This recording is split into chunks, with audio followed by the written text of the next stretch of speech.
ज्या राष्ट्रवादी काँग्रेस पक्षाला अजित पवारांनी एक नवी दिशा दिली होती, त्या पक्षात आज अजितदादांच्या निधनानंतर एक अभूतपूर्व बदल पाहायला मिळतोय।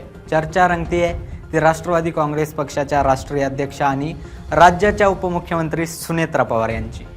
सुनेत्रा पवार यांनी राष्ट्रवादी काँग्रेस पक्षाच्या अंतर्गत रचनेत आणि निर्णय प्रक्रियेत आपलं एक हाती नियंत्रण प्रस्थापित केलं असं आपल्याला दिसतंय। तर पक्षातील ज्येष्ठ असलेले प्रफुल्ल पटेल आणि प्रदेशाध्यक्ष असलेले सुनील तटकरे यांची पक्षातील मक्तेदारी सुनेत्रा पवार यांनी मोडीत काढल्याचं चित्र आहे। निवडणूक आयोगाला गेलेल्या एका गोपनीय पत्रापासून ते थेट दिल्लीच्या दरबारातील घडामोडींपर्यंत काय आहे हा संपूर्ण प्रकार, सुनेत्रा पवारांनी ज्येष्ठ नेत्यांचे पंख कसे छाटले, पाहूयात या व्हिडिओमधून।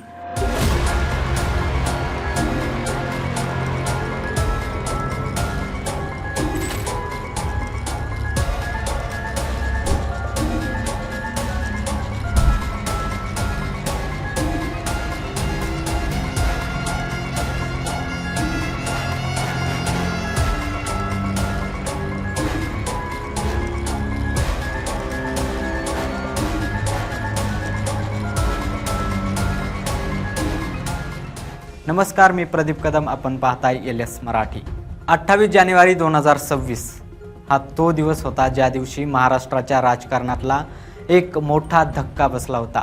बारामतीजवळ झालेल्या विमान अपघातामध्ये महाराष्ट्राचे तत्कालीन उपमुख्यमंत्री आणि राष्ट्रवादीचे सुप्रीमो अजितदादा पवार यांचं अचानक निधन झालं आणि या अपघातानंतर राजकीय वर्तुळात अनेक तर्कवितर्क लढवले गेले। अगदी घातपाताचा संशय आणि राजकीय आरोप प्रत्यारोपांपर्यंत वातावरण कलुषित झालं होतं। अजितदादांच्या निधनानंतर दोन्ही राष्ट्रवादी एकत्र होतील अशी जोरदार चर्चा रंगत असतानाच पटेल आणि तटकरे यांनी पक्षाची सूत्र आपल्या हातात घेऊन भाजपसोबत बैठका करून सुनेत्रा पवार यांना उपमुख्यमंत्री केलं। सुनेत्रा पवार यांना उपमुख्यमंत्री करून पार्टीची सर्व सूत्र आपल्या हातात ठेवायची असं राजकारण सुरू होतं। पण अजितदादांच्या निधनाच्या दुःखातून सावरत सुनेत्रा पवार यांनी 31 जानेवारी 2026ला महाराष्ट्राच्या पहिल्या महिला मुख्यमंत्री म्हणून शपथ घेतली। कौटुंबिक दुःख बाजूला सारून त्यांनी राज्याची आणि पक्षाची धुरा हाती घेतली। अजितदादांच्या निधनानंतर पक्षावर पटेल आणि तटकरे यांचा ताबा होता। प्रफुल्ल पटेल दिल्ली सांभाळणार आणि सुनील तटकरे महाराष्ट्र अशी चर्चा असताना 26 फेब्रुवारी 2026 रोजी राष्ट्रवादी काँग्रेसच्या राष्ट्रीय अधिवेशनात मोठा निर्णय झाला। सुनेत्रा पवार यांची राष्ट्रीय अध्यक्षपदी निवड करण्यात आली आणि याच बैठकीत सुनेत्रा पवारांनी आपला उत्तराधिकारी सुद्धा निश्चित केला। त्यांचे मोठे पुत्र पार्थ पवार यांना राज्यसभेची उमेदवारी जाहीर करण्यात आली, ज्यामुळे पक्षाची संसदीय सूत्र पवार कुटुंबाकडेच राहतील हे स्पष्ट झालं। वरवर पाहता प्रफुल्ल पटेल यांना राष्ट्रीय कार्यकारी अध्यक्ष आणि सुनील तटकरेंना महाराष्ट्र प्रदेशाध्यक्ष पदावर कायम ठेवण्यात आलं होतं, पण हा केवळ वाद टाळण्यासाठी घेतलेला तात्पुरता निर्णय होता। हे पुढील काही दिवसातच स्पष्ट झालं। सुनेत्रा पवार यांच्या नेतृत्वाची आणि लोकप्रियतेची खरी परीक्षा होती ती बारामती विधानसभा पोटनिवडणुकीत। 23 एप्रिल रोजी मतदान झालं आणि 4 मे 2026 रोजी निकाल समोर आले। सुनेत्रा पवारांनी काँग्रेसच्या उमेदवाराचा तब्बल 2,18,000 मतांच्या विक्रमी फरकानं पराभव केला। हा विजय केवळ मोठा नव्हता, तर त्यांनी स्वतः अजित पवारांच्या मतांचा जुना रेकॉर्ड मोडीत काढला होता। या विजयानं सुनेत्रा पवारांना पक्षात आणि महायुतीत एक प्रचंड नैतिक आणि राजकीय बळ दिलं। आता त्या केवळ अजितदादांच्या पत्नी म्हणून नाही, तर राष्ट्रवादीतील मास लीडर म्हणून त्यांचं काम सुरू आहे आणि याच आत्मविश्वासातून त्यांनी पक्षात अंतर्गत सफाई मोहीम सुरू केली। सुनेत्रा पवार आणि पक्षातील ज्येष्ठ नेत्यांमध्ये संघर्षाची पहिली ठिणगी पडली ती निवडणूक आयोगाच्या एका पत्रावरून। अजित पवारांच्या निधनानंतर 18 दिवसातच म्हणजे 16 फेब्रुवारी 2026 रोजी प्रफुल्ल पटेल आणि सुनील तटकरेंनी केंद्रीय निवडणूक आयोगाला एक पत्र पाठवलं। यामध्ये पक्षाच्या संविधानात बदल करून सर्व अधिकार हे वर्किंग प्रेसिडेंटलाच म्हणजे प्रफुल्ल पटेल यांना दिल्याचा दावा करण्यात आला होता, असा आरोप रोहित पवार यांनी केला। हे पत्र देताना पक्षाचे आमदार अगदी स्वतः सुनेत्रा पवार किंवा पार्थ पवार यांनाही विश्वासात घेतलं गेलं नाही, असाही आरोप रोहित पवार यांनी केला होता। मात्र पक्षाच्या राष्ट्रीय अध्यक्षपदी निवड झाल्यानंतर लगेचच सुनेत्रा पवार यांनी राष्ट्रीय कार्यकारिणीची एक यादी निवडणूक आयोगाला जाहीर केली। तेव्हा मात्र पक्षाच्या राष्ट्रीय कार्यकारिणीतून प्रफुल्ल पटेल आणि सुनील तटकरे यांच्याकडील पदांची नावं वगळण्यात आल्याचं समोर आलं होतं, ज्यामुळं पक्षात अंतर्गत राजकीय हालचाली आणि मतभेद वाढल्याचं दिसून आलं. केंद्रीय मंत्री पियुष गोयल यांनी देखील सुरुवातीला प्रफुल्ल पटेल हेच राष्ट्रवादीचे अध्यक्ष झाल्याचं जाहीर केलं होतं. त्यावर नंतर त्यांनी युटर्न घेतला. शरद पवार गटाचे नेते रोहित पवार यांनी माध्यमांसमोर या पत्राचा पर्दाफाश केला.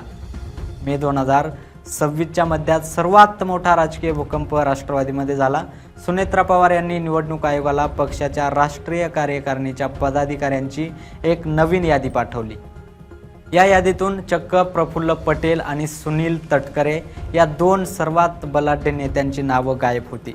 जेव्हा ही बातमी माध्यमांसमोर पसरली आणि पक्षात खळबळ उडाली, तेव्हा सुनेत्रा पवार गटाकडून सांगण्यात आलं की हा केवळ टायपिंग मिस्टेक होता. पण राजकीय विश्लेषकांच्या मते ही कोणती चूक नव्हती, तर ज्येष्ठ नेत्यांचे पंख छाटण्याची आणि त्यांची मक्तेदारी मोडीत काढण्याची ही एक सोची समजी म्हणजे अत्यंत सुनियोजित रणनीती होती.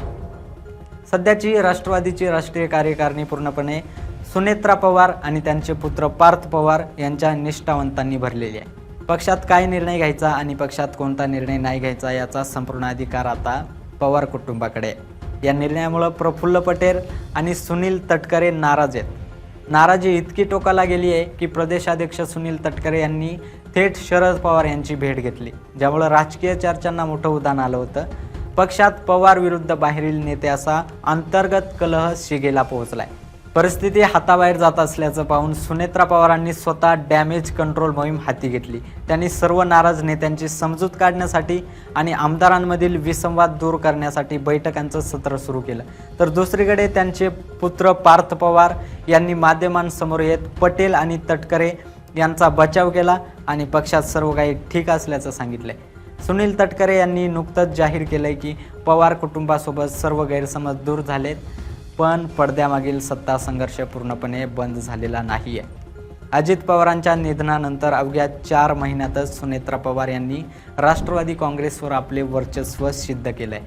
बारामतीमधील विक्रमी विजय, निवडणूक आयोगाला धाडलेली पत्र आणि कार्यकारिणीच्या रचनेतून ज्येष्ठ नेत्यांना दिलेला धक्का या सर्व गोष्टी हेच स्पष्ट करत आहे की राष्ट्रवादी काँग्रेसमध्ये आता प्रफुल्ल पटेल किंवा सुनील तटकरे यांची मक्तेदारी चालणार नाही. पक्षाचे सर्वच राजकीय, आर्थिक आणि संघटनात्मक निर्णय आता थेट सुनेत्रा पवार आणि पार्थ पवार यांच्या दालनातून घेतले जातात. पण हा अंतर्गत संघर्ष इथेच थांबणार की आगामी निवडणुकांच्या तोंडावर पक्षाला आणखी मोठ्या पडझडीला सामोरं जावं लागणार? वरिष्ठ नेते सुनेत्रा पवारांचं हे एकहाती नेतृत्व कायमचं स्वीकारणार का, याकडे संपूर्ण महाराष्ट्राचं लक्ष लागलं आहे. News bureau LS Marathi.